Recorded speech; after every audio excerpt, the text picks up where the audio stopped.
All right, so good morning, everyone.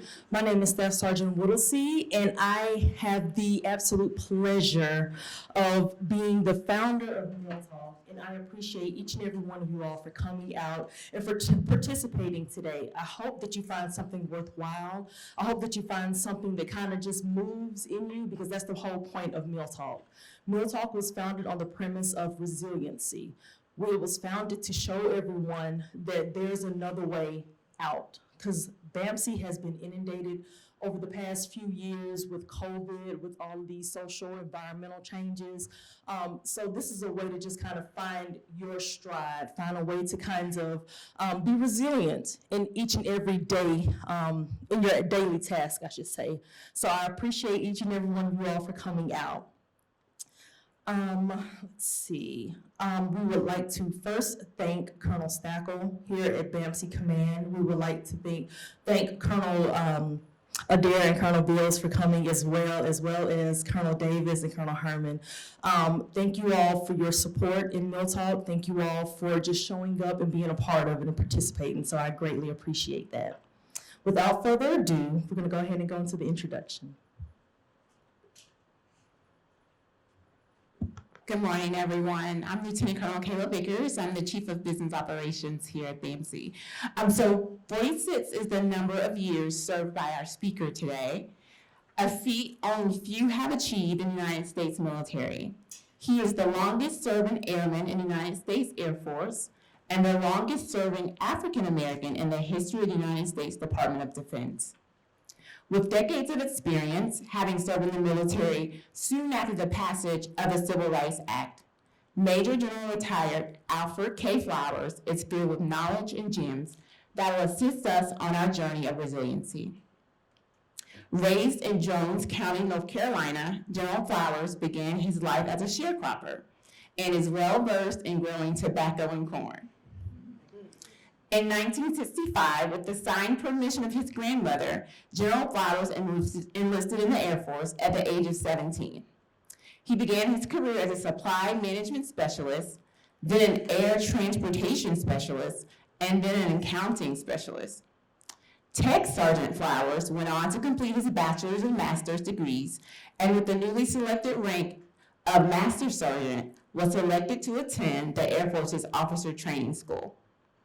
After commissioning, General Flowers held several positions, including Director of the Center for the Force Structure, Requirements, Resources, and Strategic Assessment at Headquarters United States Special Operations Command, and Commander of Air Force Officer Accession and Training School.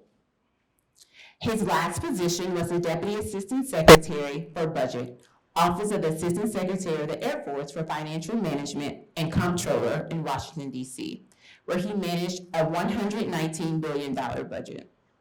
General Flowers is married to a proud Air Force veteran, Mrs. Ida Flowers, and he is the father of Brigadier General Alfred K. Flowers, Jr., the current Director of Manpower, Personnel, and Resources, and Chief of Medical Service Corps, Office of the Air Force Surgeon General. With 46 years of service, much longer than I have been alive, I'm just kidding, sir. Our guest speaker has a proven track record of resilience and dedication. Please welcome Major General retired Alfred K. Flowers.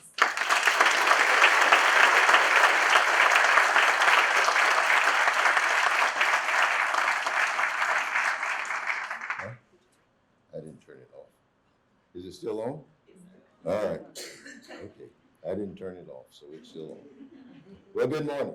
Good morning. I am honored to be with you. Let me start by saying thank you to Colonel Stackle. Thank you to all the colonels and senior leaders. Chief, thank you.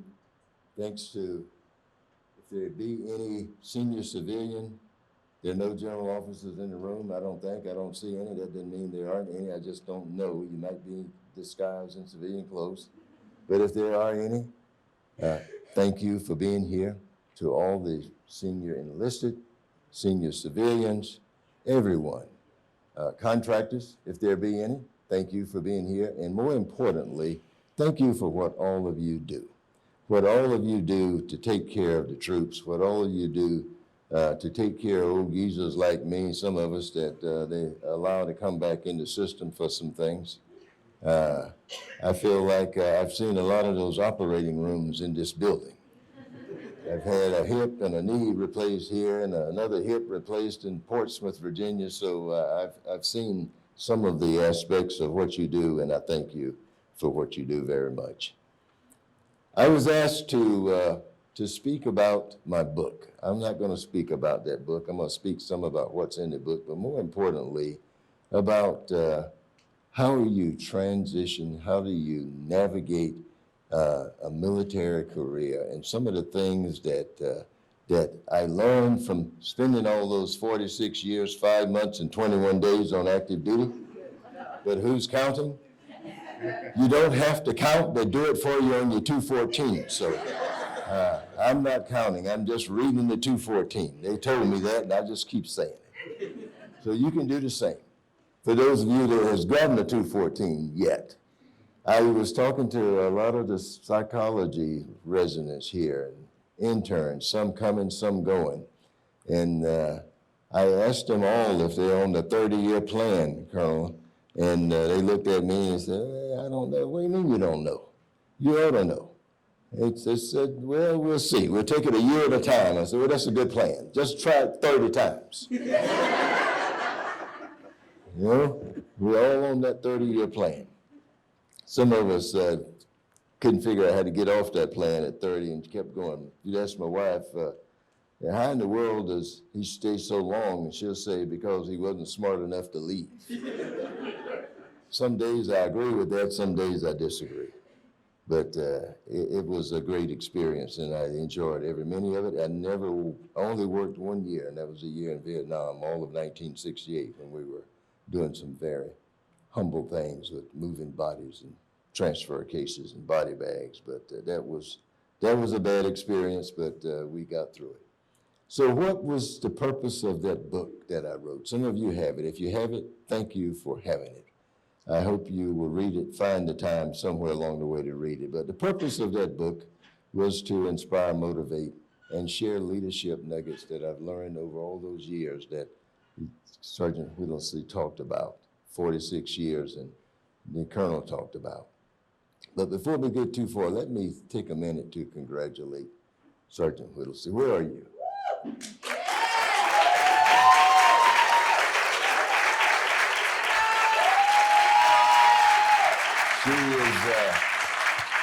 She's one of the newest Medical Services Corps nominees or appointees. She was nominated, and now she's been selected, and she's going to head off to school here sometimes in the next few months. So congratulations.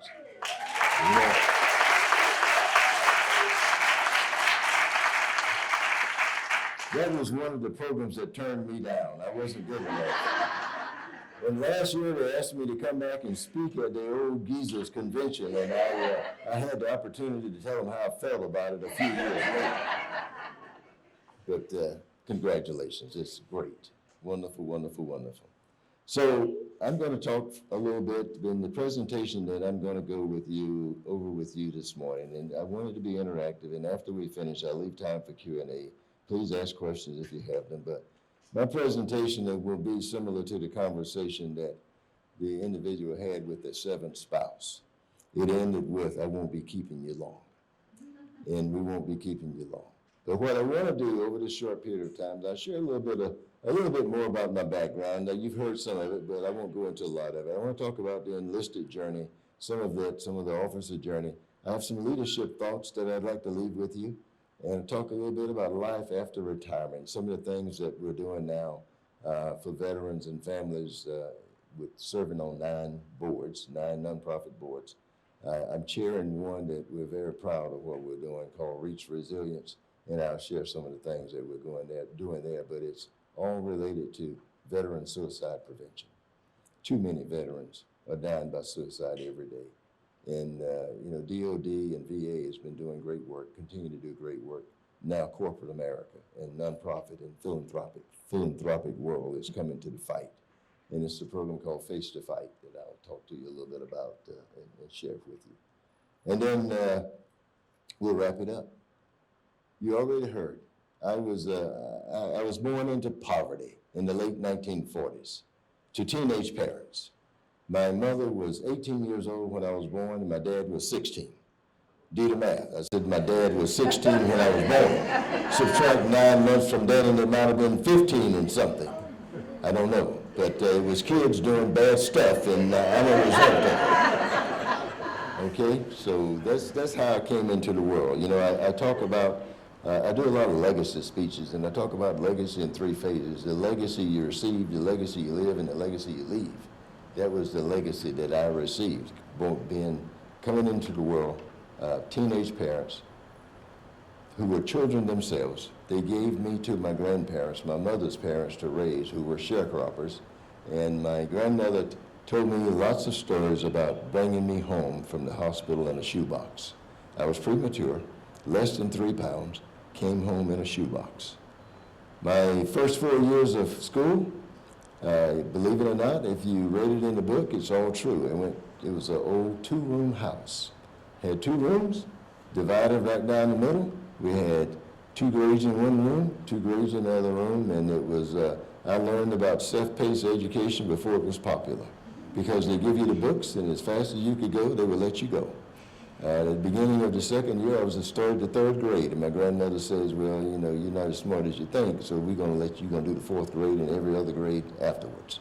So, but it was a 2-room house. Starting the 5th year, I went to integrated elementary school.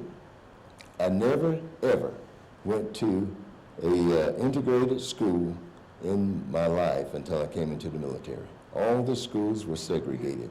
No integrated school in rural eastern North Carolina in the 50s and 60s when I was going to grade school and high school. The education that I received in grade school was poor at best, poor at best. My first new textbook that I ever saw in my life was when I came into the military. They were all hand-me-downs, had been used, and you take them and learn what you can, but we were thankful to get the used books. It was better than none. So into high school, elementary school was segregated. High school, we had a daunting reality when I was 15 years old. I told you that my grandparents took me to raise. At 15 years old, my grandfather died. He had a bunch of heart attacks 1 week and lived about 4 days, and he passed. And it was my grandmother and I left on the farm, me 15 years old.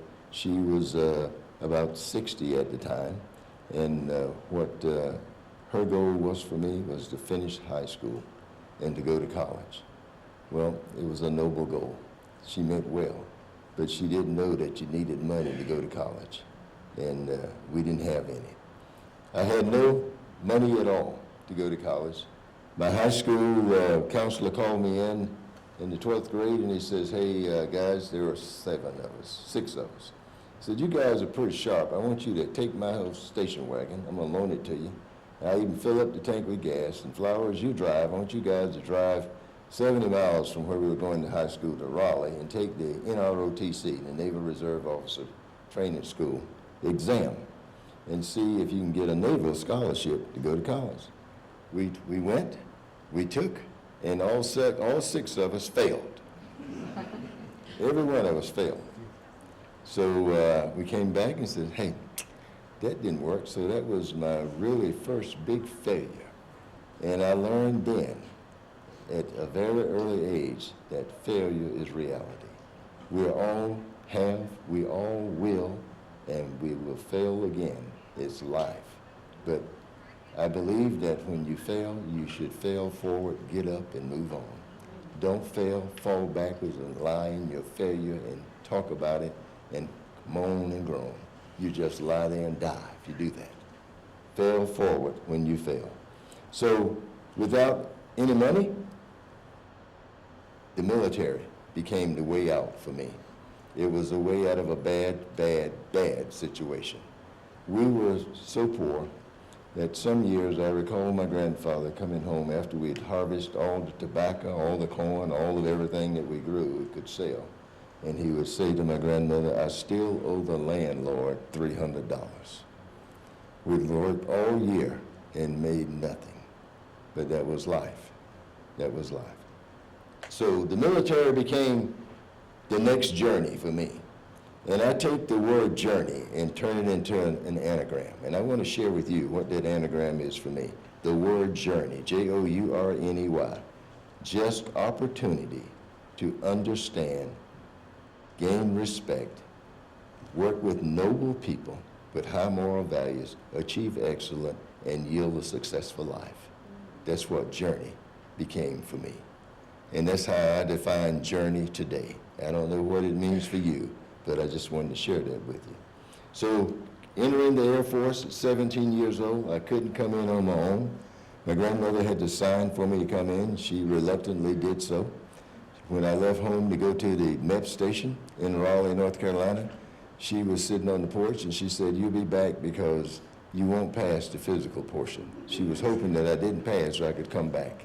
She hated to let me go, but I knew that there was something better to life than what we were living, and I wanted to go figure it out and try to live it. And I passed, and my first airplane that I'd ever been on was on Eastern Airlines from Raleigh, North Carolina to San Antonio International Airport. I remember it well, just like yesterday. It was on the 5th of August, 1965. When I got to the airport, you know, the TIs meet you there. And I had a red-head tech sergeant that got on the bus. His name was Rainey. And he says, "I'm going to be your everything. I'm going to be your mother, your father, your sister, your brother, and your trainer while you at basic military training at Lackland." And I said, "Okay, you're going to be my everything. I guess you're it." So, you know, I might as well come with an open mind and a good positive attitude and figure out that this is it for me, and I want to be out away from where I've been, and here I am. So my mindset coming into the Air Force, day one, when I showed up at Lackland, my goal was to stay 30 years. That's why I get that number 30 stuck in my brain when I talk to people in uniform, and 30, 30, 30. You know, for me, I couldn't figure out how to stop at 30, but I think 30 years was what it was for me. I knew that when I showed up, that attitude, attention to detail were extremely important. And if I wanted to make it through basic training and have a successful career in the Air Force and retire as a Chief Master Sergeant, that would be important, and I needed to get in step. I came with a positive attitude, and I came with attention to detail, and it all worked out. My goal was to retire Chief. I failed again. I didn't make Chief, but it's okay. I failed forward. Failed forward. You know, you got to fail forward. So after basic training, we graduated on the August, whatever date, December, when I graduated from basic training. I got assigned to Grand Forks, North Dakota, first assignment. I didn't even know where North Dakota was.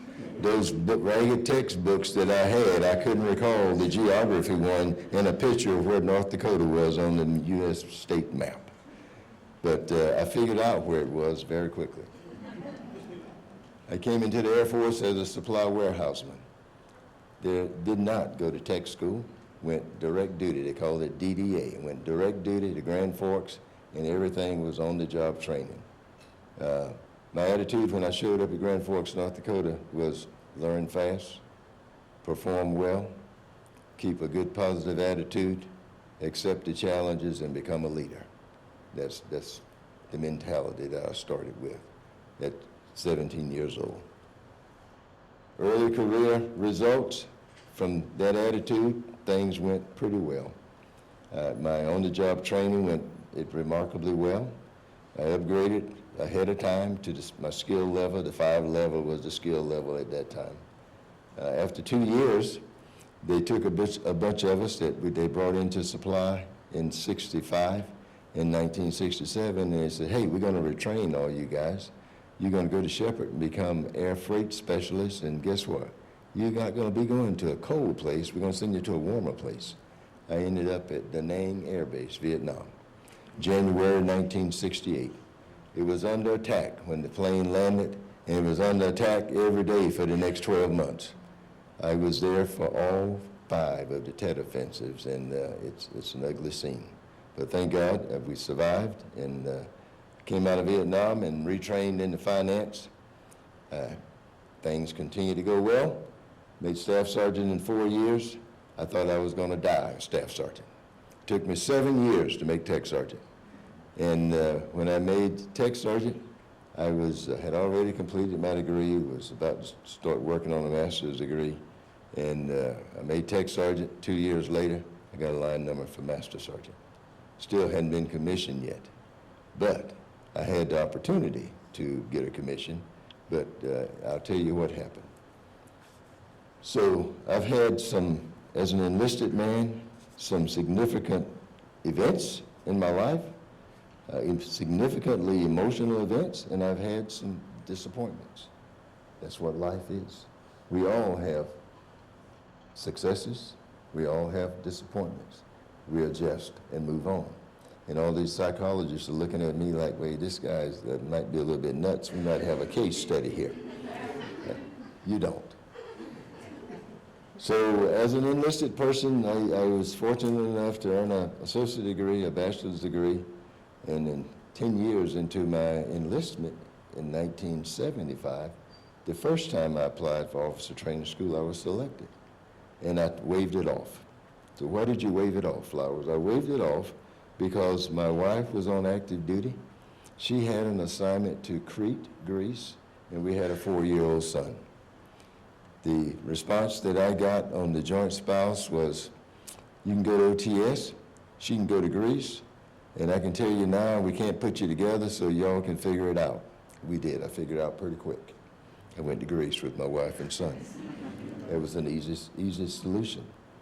Went to Greece with my wife and son and continued to apply for OTS and got a master's degree while I was there, and none selection for OTS. So between 1976 and the end of 1978, I reapplied 5 times and were told no, all 5 times. 3 times to officer training school, 2 times to the Medical Services Corps. Medical Services Corps told me, they were straightforward. They told me why I wasn't selected. They said, you know, you've got over 10 years service. Our experience has been with prior service folks with over 10 years service. You serve for 10 years, retire as an officer, and go make money doing something else. Well, they got that wrong, didn't they? I didn't go make a retirement after 10 years. I stayed on, and I shared that with them at their convention last year. And many of the guys that were senior officers that made the decision to turn me down were in the audience, and I had dinner with them. And I said, you guys really screwed up, didn't you? And then you got the audacity to ask me to come talk at your convention. And the guy that was in charge of that gag had the same last name as mine, my son. So he doesn't like for me to talk about that because he says, well, Dad, you know, I wasn't the Corps chief then. I said, no, you weren't, but some of your proteges were, and they were in the audience, so they got the message too.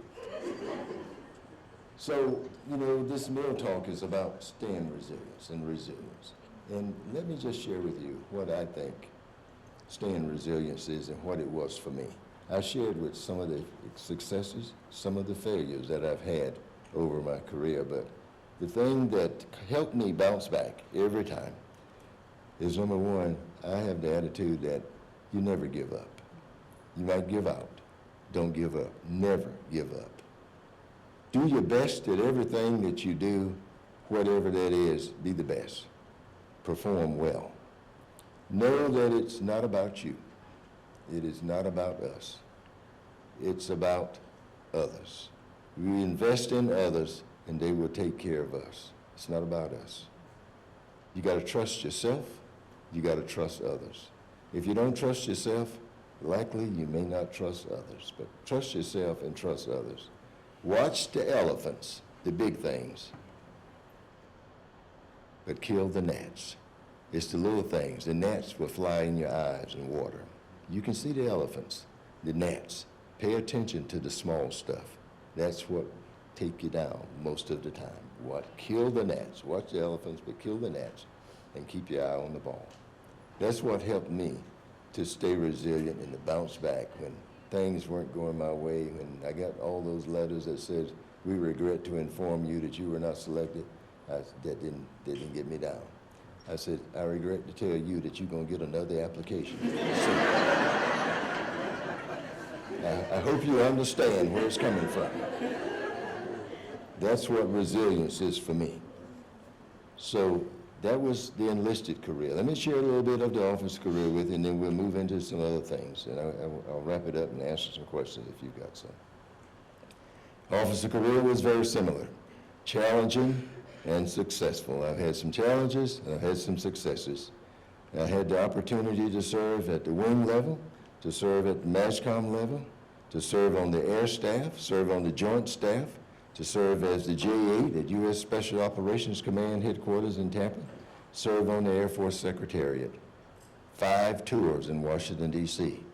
So if you're afraid of Washington, D.C., don't. It won't bite. It'll just work you to death.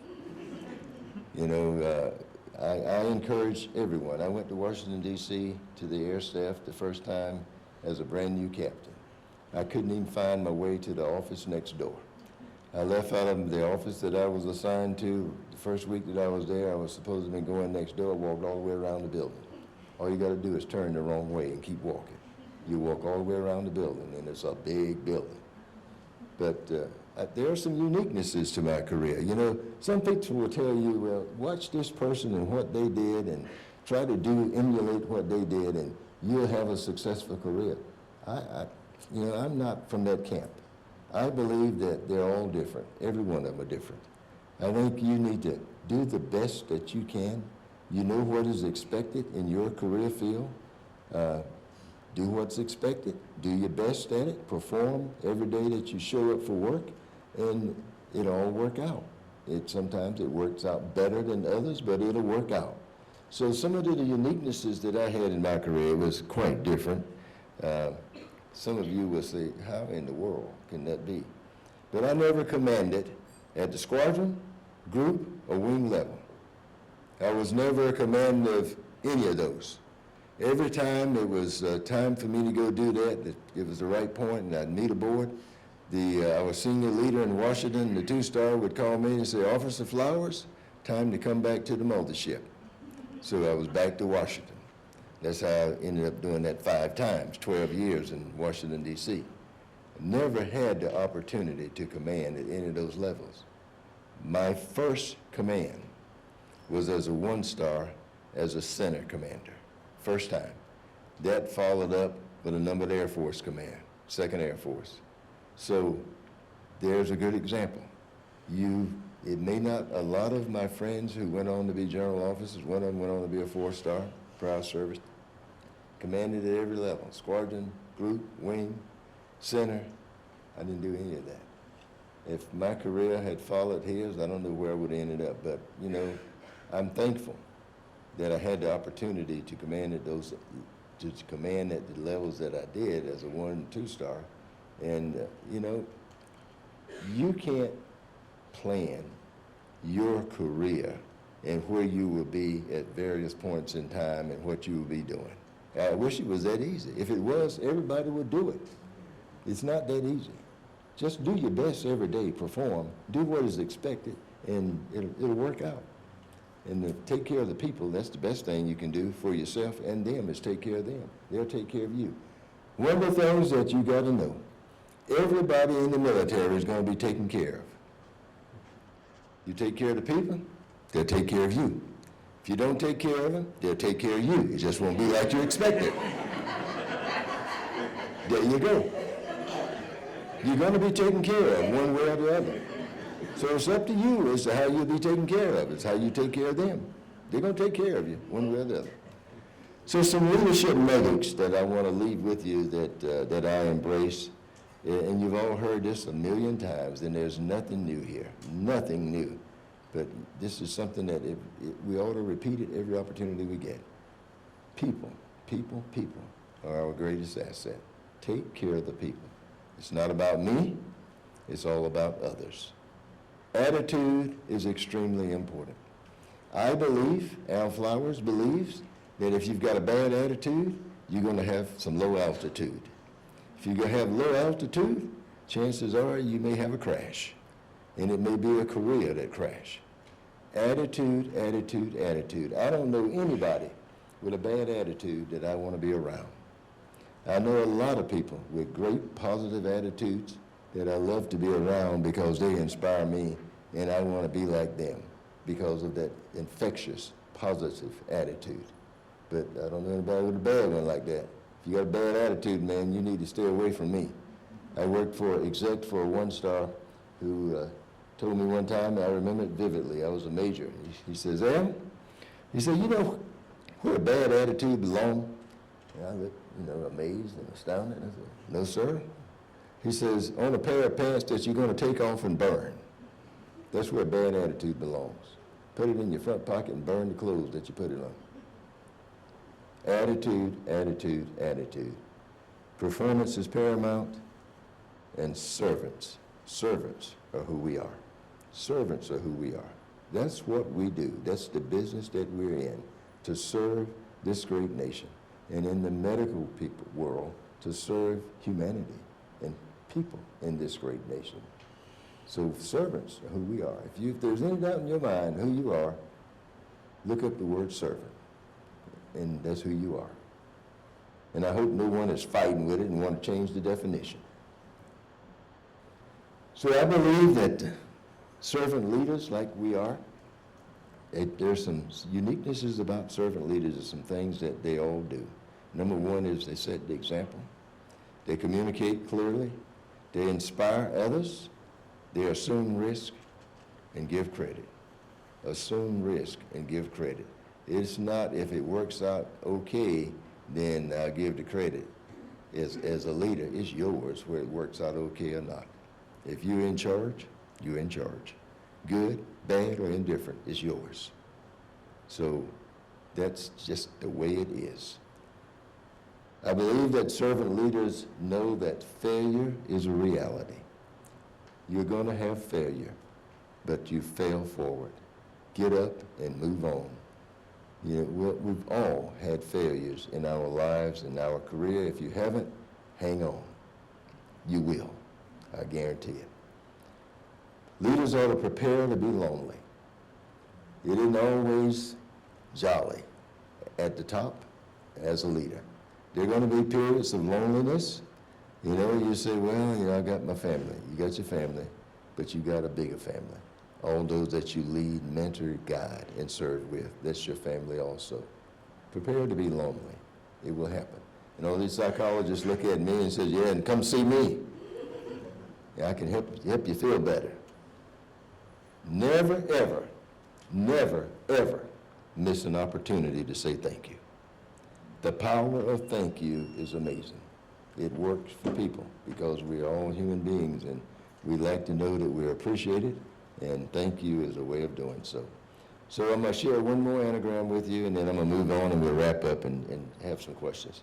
But servant, the anagram servant. When I take the word servant and break down the letters, I see sincere, strive for excellence, respectful, visionary, positive attitude, noble, high moral value, and trustworthy. Think about all those letters that make up the word servant and the words that I just applied to them. That's what servant leaders, that's what they are, that's who they are. So that's the military side. How about after 46 years, 5 months, and 21 days, retirement? I recall it vividly. My first day of retirement, I was sitting in my office out in Stone Oak looking out the window like I was a stunned puppy that didn't know what to do, and which was true. And my wife walked to the door. She said, well, Flowers, she said, I guess it's just you and me. You don't have an exec. You don't have an aide. You don't have all those administrative people that want to take you places and get things for you. You just got me, and I'm not any of those. I guess you're on your own. That was the first day of reality of retirement. I was on my own. It had been a few years, and I'd had a lot of people helping me, And it was kind of nice, but reality strikes. You have to leave someday and be realistic and face the cruel world out there that says, you're it. Go for it. I have a friend that's a retired four-star, and he had said that he had to learn how to drive when he retired. He'd been driven so much, he'd been driven for like 13 years. And he said, man, I had to learn how to retire. He had a Acura Legend that had about 4,000 miles on it, and it was about 20 years old. I said, man, that thing is dry rotted all throughout and rusted. But that's the way it is, guys. You know, it's a great ride while you're on it. But that train will stop, and you have to get off. And you got to think about it. When that day comes, how will I face the reality of not having all that help that I've had many, many years? So the first year after I retired, I didn't do anything. My wife and I just kind of goofed off. You know, for general officers, there's a one-year cooling off period where you can't represent back to any folks that you work with or any of the programs that you worked on, or in my case, that I financed with, which just about included everything in the Air Force. As the budget director, it did. So I just didn't want to chance it, didn't want the ethics lawyers running me down on the interstate. So I just said, I'm not going to do anything, do nothing. And the day after the year ran out, I was on my way to a meeting, and I called the ethics lawyer. I said, hey, I'm going to this meeting. What do you think? Is it okay? And she said, no, go back home. I said, okay. Found the exit ramp, took my butt back to the house, and waited some more. You just got to pay attention. You got to obey, because this is serious business. It's no joke. You got to pay attention and comply. Then when I got through the period and everything was good to go and the lawyers told me it was okay, I went to the corporate world, started off as a senior consultant to a company here in town, an IT and engineering company. Did that for about a year, and then they asked me if I would take over their COO job. I became the chief operating officer for the business. And I did that, and at 4.5 years, I'd had enough, and my book had been published, and I decided, hey, enough. I'm not going to run this rat race any longer. They will pay you a lot of money, but the game in the contract world out there is after about 5 years, they want current knowledge, and yours isn't current, and they look for somebody else like you with the knowledge they're looking for. So I didn't go to that point. I just said, hey, I'm going to stop before we get to that point. And I was tired of paying the IRS 50 cents on the dollar, and we did other things. So I left the corporate world after my book was published in 2017, and since that time, what am I doing now? What have I been doing? Here's where I really enjoy what I'm doing. I currently serve on 9 nonprofit boards. I serve on 2 Heritage and Learning Foundation boards, and all of these are either veteran and family or veteran and family related. So my goal in life is to give back to the ones that protect us and where I served with veterans and families. That's my passion. That's what I'll do until they take me to Fort Sam, across the way. But I serve on 2 of their boards. I serve on 2 boards with the Ecumenical Center. For those of you that the psychologists here probably know, the Ecumenical Center is big into treating veterans with PTSD, traumatic brain injury, and mental health issues with the community, but they see a lot of veterans as well. Serve on 2 of their boards. I serve on the board of Blue Skies of Texas, which used to be Air Force Village. I chair their financial committee and serve on that board. We're doing a lot of great work out there. Some of you may have aspirations of going there someday in your later years. It's a great place. 2 campuses out there, East and West Campus, and it's a great place if that's where you want to be in an environment like that to live after you're done and in your later years. Serve on the Arnold Air Society board, where we take ROTC cadets and we do a lot of leadership interacting with our ROTC cadets. Our latest venue there, it was Easter weekend this year. We had 1,000 ROTC cadets from about 120 schools in Las Vegas for a leadership weekend. It was amazing, amazing. I had 2 grandsons that were there for that event. I just gave up the chair. I'm the immediate past chair of Master Leadership San Antonio, where we take senior executives and train them for board and commission work. And believe it or not, there are 10,428 nonprofits in this area.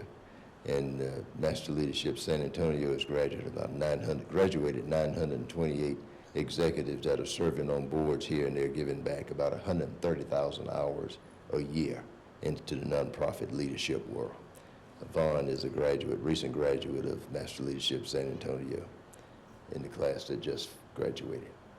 Endeavors. Two foundations that I'm extremely passionate about, Endeavors and Reach Resilience. Endeavors is, we have headquarters here in San Antonio. Endeavors runs 3 Corn veteran clinics, one in San Antonio, one in El Paso, and one in Killeen.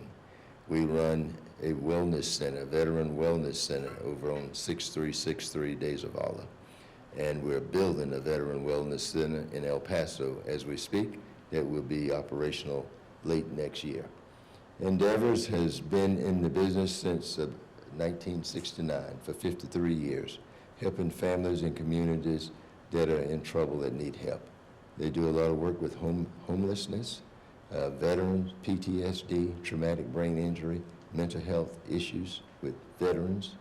And about a year ago, they established a foundation, and the foundation is an Endeavors Foundation called Reach Resilience. I chair the board for the Reach Resilience Foundation. And Reach Resilience, our first donation, we started the foundation with just over $300 million. And our first donation was to USAA, Elizabeth Dole Foundation, and Humana. And we're teaming with them in a project called Face to Fight. Face to Fight is looking at and trying to get after helping to further reduce veteran suicide prevention is what we're focused on. I don't know what the number is today. Some of these psychologists here will probably correct me, but last month the number was 17 veterans per day dying from suicide.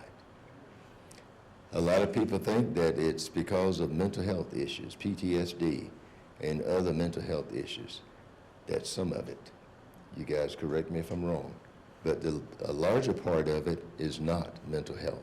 A larger part of it is relationships, finances, deployments, loneliness, other stressors that cause veterans to go over the edge. There is, and the psychologists at UT Health Science Center tell us that there is about 60 minutes for about 90% of veterans that die from suicide, about 60 minutes between an ideation and an act. And the ones that are successful, it's usually less than an hour from the time they think about doing it until they carry it out. The veteran suicide rate today is 1.5 times that of the population, the general population. When you look at post 9/11 veterans, the rate is even greater. And some of the things that the folks that studied the VA and DOD and others that study veteran suicide tell us that a lot of the differences are related to the way war was and how war was orchestrated and the capabilities we had on the battlefield during 9/11 and afterwards. You know, we saved a lot of lives on the battlefield, unlike Vietnam in my area. We lost a lot of lives, 65,000. Matter of fact, 58,000 in Vietnam. Between Vietnam, Iraq, and Afghanistan is 65,000, just over 65,000. But since 2001, we've had 120,000 veterans die by suicide. Almost twice the number that we lost between Iraq, Vietnam, and Afghanistan combined. It's a serious, serious problem. Too long have we relied on DOD, the VA, Health and Human Services to solve this issue for us and to work it. Corporate America had to come to the table. And the one that's leading the charge is USAA. USAA came to the table, partnered with the Elizabeth Dole Foundation, Reach Resilience, our foundation. We are the 3 founding partners of this Face to Fight. We did a rollout in Washington, D.C. on the 29th of June. Senator Dole was there. Bruce Broussard, the CEO of Humana, was there. Wayne Peacock, the CEO of USAA, was there. And myself, we did a rollout in Washington, and the program is rolling along. Today, we have put $41.5 million into an account that we're going to use to try to get after helping further reduce veteran suicide and prevent it. We know that we want to be an enabler to things that are already ongoing. There are a lot of veteran services organizations, a lot of DOD, VA, a lot of people working it today. But we want to, where possible, use evidence-based strategies and expand availability outside of DOD and VA. One of the things that Endeavors does is if you go to Endeavors today and you say, hey, I need to be seen today. I feel like I'm going to do something that's not good and I've got a challenge, I need help. You'll be seen today. It never takes longer than 2 weeks. Never take longer than 2 weeks. That's one of the Cole mental health clinics, the 3 of them in Texas, 25 of them in the United States. So we're going to get after this thing. And I know that we can do something to help make a difference. One of the things that we're looking at, we want to firearm safety, safe storage for firearms. You know, as a general officer at Bolin Air Force Base, we all have weapons. And I stored my weapon at Bolin Air Force Base. I lived in Burke, Virginia. If I wanted to go fire my weapon, I had to go to Bolin, check it out from the armory, get ammo, and go fire, check it back in. What we're seeing and what the psychologists and psychiatrists and social workers are telling us about veterans who are dying from suicide, most of it, to a large degree, is handguns. And it's the accessibility of weapons, close proximity when they have the ideation. If the weapon is in the house, in the closet, in a safe, in the nightstand, and you want to commit the act, the weapon is available, the ammo is available, accessibility is an enabler. So we're talking to some big corporations, and we're trying to get them to step up to providing free weapon storage for veterans that want to store weapons outside of the home.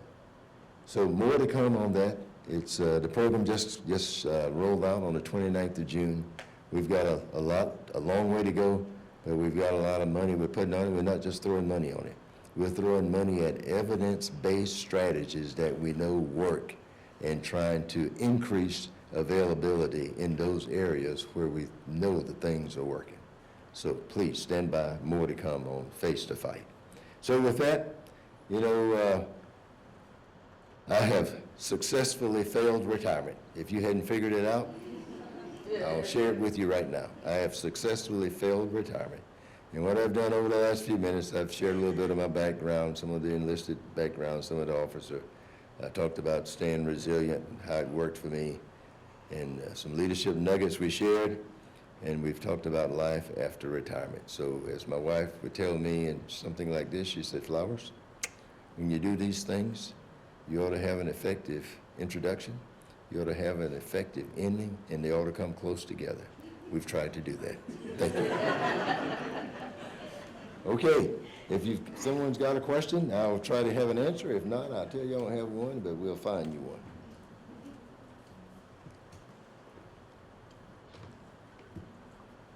All right, no question. I'm between you and lunch. I'm gonna get out of the way and go do lunch. And thank you very much. It's been a great time with you. Thank you.